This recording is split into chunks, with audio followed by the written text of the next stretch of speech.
Hello guys, welcome to Amit Things. In this video we will see how we can work with average function in MySQL, that is AVG. So to return the average value of a numeric column you need to use the average function. So let's say we have a table employee. Let's see the records of the table. For that, to get all the records, I hope you know, we use select star,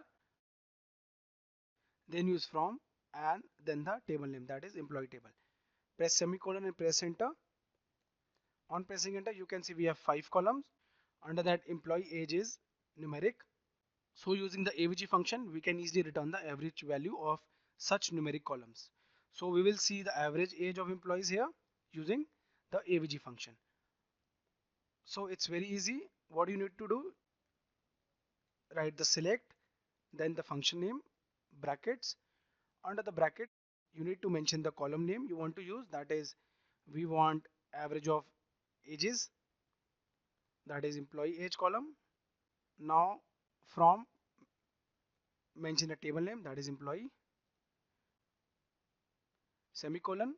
Now press enter to get the average age. Now you can see the average of all the 4 ages is 26.7500 and the same is visible. So guys, in this video we saw how we can easily return the average value of a numeric column. Here our numeric column was employee age, so we found the average of ages, which was 26.7500. So guys, if you like the video, do subscribe to our channel Amit Thinks.